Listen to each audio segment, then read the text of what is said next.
Well, first up, Ghana's net international reserves will end 2023 at nearly 3 weeks of import cover. That's according to the 2023 International Monetary Fund Regional Economic Outlook Report.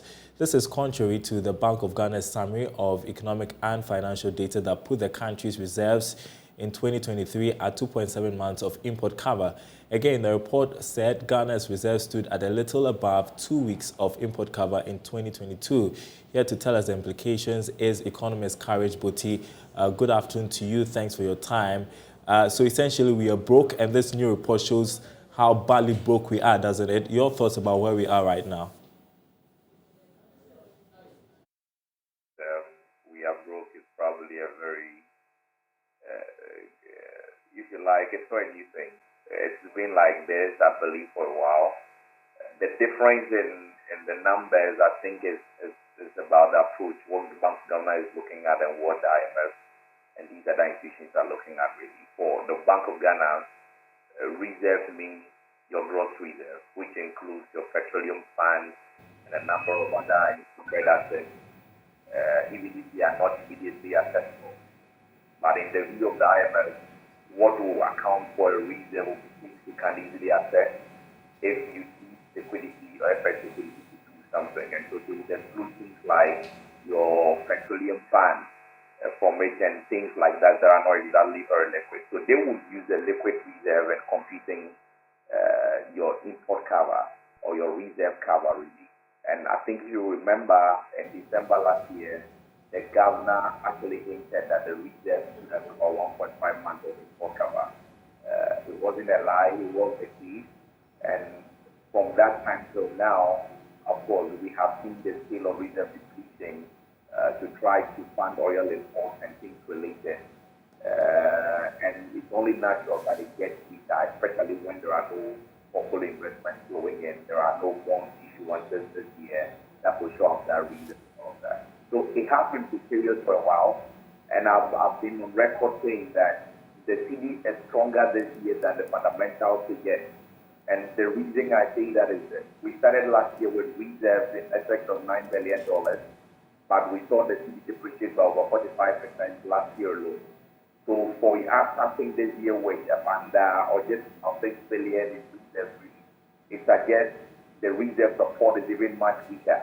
And if you look at it on the net basis, it's just about 2.5 or so billion thereabouts. And so the fundamentals or the reserve support is even much weaker. But we've seen this year that on the retail market, the cedi is doing just about 2% depreciation, really. And that has been due to some sharp correction over the last few weeks or so.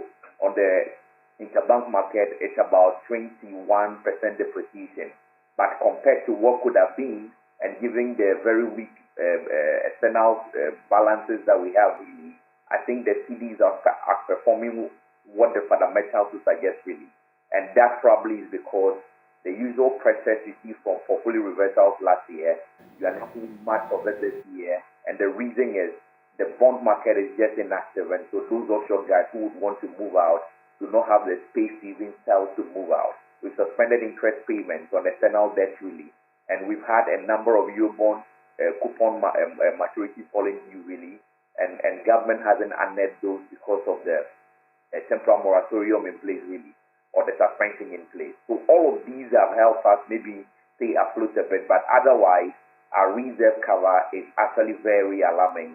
And the finance minister wasn't wrong when he said that if we do not get a program by March, the economy could collapse.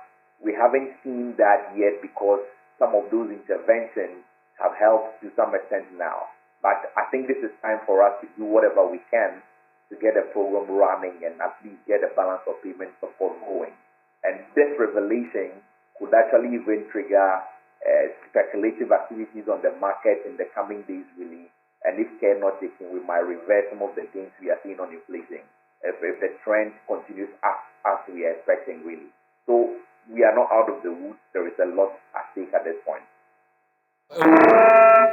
Well, what would be the implication if the IMF program is not approved on time? I mean, initially we're looking at March, and now we're looking at May. The hope now is that with China agreeing to come on board, and then the Paris Club members, the other bilateral creditors like the Saudis and the like, willing to give us a hearing and support us in this direction. The hope is that as soon as possible we should get a program, and the May timeline is useful, it's instructive. I mean, we can make do with that. But if things extend beyond that, it only increases agitation. It only increases the scope for speculation. And there is only so much you can get from trade receipts. And most of whom do not even belong to the government anyway. Because if I export gold, if I export oil, you might see it recorded in the balance of payment. But what percentage of that proceeds belongs to government? And if we run a balance of trade surplus, really, what percentage of that surplus goes into our reserve or adds up to our reserve and our foreign exchange position, really? It's not much. And so it still depends on government's own ability to generate some FX resources. The hope is that the start of the program would immediately unlock some $200, $300 million from the IMF from the very onset, and then it unlocks other financing options from these other development partners that could help us build reserves again, at least in the meantime, to manage our FX position going forward. Remember, we are in a quarter two period now where if it were not that Bank of Ghana has instructed that banks shouldn't pay dividends and stuff like that, you would have seen maybe dividend repatriation for most of these multinational banks at this point. Now, of course, the number of results we've seen so far show losses anyway, so there might not be enough even dividend repatriation. But for a lot of other corporations, multinationals, they are probably inching towards that point where they have to pay dividends. And so we need to steady the ship as soon as possible to avoid any further unintended consequences. And I cannot envisage just missing the May deadline again, and it looks like we may meet given the progress of things as things stand. All right, one last question, if you could do it in a minute for me. So some wondering, despite the significant fall in our net reserves, the cedi faring relatively well. How do you explain that? That's the point I made earlier, that the performance of the cedi so far does not reflect the weak fundamentals. And I say this, and I must explain it. Yes, the cedi is relatively stable, but I also do not think that 12 cedi, 50 pesos, as we are seeing it now, is actually the level of the cedi. I think it's undervalued grossly. Following what happened, we closed 2021 with about 6 cedi, 2 pesos to a dollar, and all of a sudden more than twice that. I don't think that is the fair value of the cedi. But given the weak fundamentals, really, I think it's outperforming what it should have been for the year 2022. And the reason is that the portfolio reversal that actually drove the depreciation last year is not happening this time around. It's not happening because since DDP was announced and closed, the bond market has been dormant, inactive. You do not see enough activity there. And those portfolio investors who were exposed to GOG bonds would have to sell before they repatriate. But because they are unable to sell, you are not seeing the repatriations happening. And you also realize that the government suspended interest payments on its Euro bonds and other external debt. If we were paying coupons and interest on those bonds or those loans, then what it will mean is another source of pressure for the cedi.